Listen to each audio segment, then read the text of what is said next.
इससे CR army learning में आपका स्वागत है। जैसा कि पिछले लेक्चर में आप सबने देखा कि हमने साइंस के केमिस्ट्री या रसायन विज्ञान वाले टॉपिक का डिस्कशन किया था कि उसमें 4 चैप्टर पाए जाते हैं। वो चारों चैप्टर आपको आगे चल करके पढ़ाए जाएंगे। आज हम सिर्फ सिलेबस डिस्कस करेंगे, वो भी जीव विज्ञान का, और एक ही यूनिट आपको पढ़नी है जो यहाँ पे लिखा हुआ है,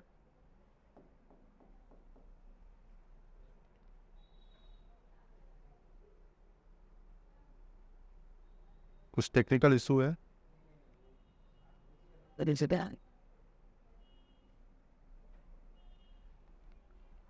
एक ही यूनिट आपको यहाँ पे डिस्कशन करनी है जो आपके क्लास 9th के साइंस के सिलेबस का है, जीव विज्ञान में इकाई 2, सजीव जगत में संगठन। सजीव मतलब जिसके अंदर जीवन पाया जाता है, जो वृद्धि, विकास, श्वसन, उत्सर्जन, परिवहन, प्रजनन, अपनी संख्या को अपने आप बढ़ाने का काम करते हैं। जगत का मतलब एक संसार, जगत का मतलब एक संसार। जगत भी 2 प्रकार का होता है प्यारे बच्चों। एक आपका एनीमेलिया आर विस्केट ने बताया था, R.H. वेटेकर ने बताया था एनीमेलिया, और दूसरा प्लांटी। मेन अगर देखा जाए तो R.H. वेटेकर ने जो लास्ट में बताया था पंचजगत सिद्धांत में, वो 2 बताया था, पहला एनीमेलिया और दूसरा प्लांटी। वैसे उन्होंने 5 बताए थे, लेकिन उसमें मोस्ट इंपॉर्टेंट आपके 2 थे, एनीमेलिया और प्लांटी। एनीमेलिया का मतलब होता है इसमें हम केवल और केवल जंतुओं का अध्ययन करते हैं, और वो जंतु आपके एक कोशिकी से लेकर बहुकोशिकी तक होते हैं। एक कोशिकी जैसे अमीबा, लाइक दैट अमीबा हो गया, फिर पैरामीशियम, फिर इग्लिना, ये सब सारी चीजें होती हैं। बहुकोशिकी जैसे मनुष्य, अमीबा से स्टार्ट करें तो मनुष्य तक जाएं, मनुष्य के बाद किसी भी और जाति का विकास नहीं हुआ। तो ये आपका जगत। और उसी तरह प्लांट देखें तो प्लांट में भी ढेर सारे पेड़ पौधे पाए जाते हैं। पौधे मतलब जो कुछ महीनों के लिए होते हैं, और पेड़ या वृक्ष मतलब जो कई वर्षों तक उसी तरह से बने रहते हैं। संगठन मतलब वो बन कैसे रहे हैं, उनमें क्या क्या चीजें पाई जा रही हैं, वही चीज आपको यहाँ पे डिस्कस की जाएगी। तो सबसे पहले अगर देखें तो कोई चीज अगर पाई जा रही है तो सबसे पहले क्या होता है, कोशिका, जिसकी परिभाषा आप जानते हैं, किसी भी जीव की या किसी भी शरीर की सबसे छोटी, सबसे सूक्ष्मतम इकाई कोशिका कहलाती है। अब कोशिका के बाद क्या आता है, ऊतक आता है, जिसे इंग्लिश में हम टिश्यू कहते हैं। कोशिकाओं के समूह को ऊतक कहा जाता है, कोशिकाओं के समूह को ऊतक कहा जाता है, और ऊतकों के समूह को अंग कहा जाता है। ऊतकों के समूह को अंग कहा जाता है। तीसरा जो टर्म आ रहा है, जैसे जैसे विकास हुआ बेटा, पहले विकास हुआ किसका, कोशिका का, कोशिका के बाद किसका विकास हुआ, ऊतक का, ऊतक के बाद विकास हुआ किसका, अंग का, और अंग से हम आगे बढ़ेंगे तो अंग के बाद विकास हुआ किसका, अंग तंत्र का, अंग के बाद विकास हुआ किसका, अंग तंत्र का। तो ये संगठन होता है किसी भी जीव का, किसी भी जगत की बात करें, चाहे एनिमेलिया हो, चाहे प्लांटी हो, चाहे आपके किसी और जीव की बात करेंगे, तो सबसे छोटी इकाई कोशिका, उससे बड़ी इकाई ऊतक, उसके बड़ी इकाई अंग, और सबसे बड़ा अंग तंत्र, जो आगे चल करके एक बॉडी या शरीर में रूपांतरित होने का कार्य करता है। तो यहाँ पे आप सबने देखा, पहले कोशिका बना, फिर ऊतक, फिर अंग, और लास्ट में क्या बन गया, अंग तंत्र। इस प्रकार हमने एक सिंपल वे में एक संगठन की यहाँ पे क्या की, बताने का कार्य किया। एक संगठन आप सबको बताया कि कैसे क्या होता है। तो उसी का पहला पॉइंट हम यहाँ पे डिस्कस करेंगे, जिसे हम कोशिका कहते हैं। सबसे पहले इसके बारे में किसने बताया, रॉबर्ट हुक।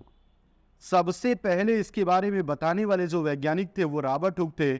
1665 बहुत महत्वपूर्ण घटना हुई थी इस सन में। साइंस के या विज्ञान के क्षेत्र में देखा जाए तो आज से लगभग 400 वर्षों पहले, आज हम 2023 में हैं और 1665 की कहानी है या बात है, तो लगभग 400 वर्षों के पहले रॉबर्ट हुक साहब ने एक कल्पना की थी, किसकी, कोशिका की। और बताया था उन्होंने पहली बार जब कोशिका के बारे में, तो उन्होंने बताया कोशिका मधुमक्खी के छत्तों के समान पाई जाती है।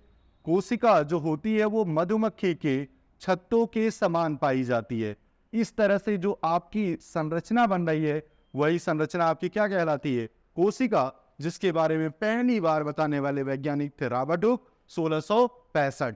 उसके बाद रॉबर्ट ब्राउन आते हैं। बेटा रॉबर्ट ब्राउन जो 1831 सन 1831 में पहली बार इन्होंने कल्पना की थी या बताने का काम किया था किसके बारे में? केंद्रक के बारे में। तो रॉबर्ट हुक 1665 कोशिका की खोज की और रॉबर्ट ब्राउन, रॉबर्ट सेम है, केवल आपको हुक और ब्राउन में अंतर करना है। तो दो चीजें माइंड में बैठा लीजिए, आपके दिमाग में बैठ गया होगा कि रॉबर्ट हुक 1665 और रॉबर्ट ब्राउन 1831। रॉबर्ट हुक ने कोशिका की और रॉबर्ट ब्राउन ने किसकी खोज की थी? केंद्रक की। तो अब कोशिका में होता क्या है? कोशिका भी आपकी दो प्रकार की पाई जाती है। एक आपकी होती है प्रोकैरियोटिक,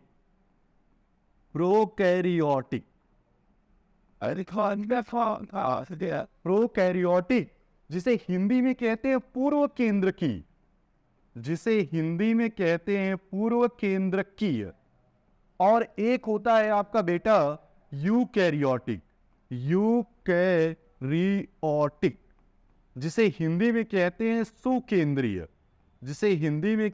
सुकेंद्रीय।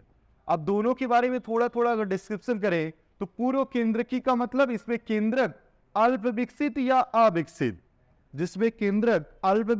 अविकसित, रूप में पाया जाता है। और यूकैरियोटिक का मतलब जिसमें केंद्रक पूर्ण रूप से क्या होता है? विकसित अवस्था में पाया जाता है। तो ये हो गया प्रोकैरियोटिक और यूकैरियोटिक का थोड़ा सा डिस्क्रिप्शन जो आपके केंद्रक के बेस पे लिया गया। तो पहला क्या लिखा हुआ है? कोशिका जीवन की आधारभूत इकाई। दैट्स राइट, कोशिका हमारे जीवन की या किसी भी जीव के जीवन की, कोशिका जीवन की आधारभूत इकाई, किसी भी जीव की आधारभूत इकाई कोशिका कहलाती है। मतलब किसी भी जीव की अगर हम बात करेंगे तो हम सबसे पहले किसकी बात करेंगे? कोशिका की। उसके बाद मैंने आपको पहले ही बता दिया कि प्रोकैरियोटिक और यूकैरियोटिक दो प्रकार की हमारे पास कोशिकाएं हैं।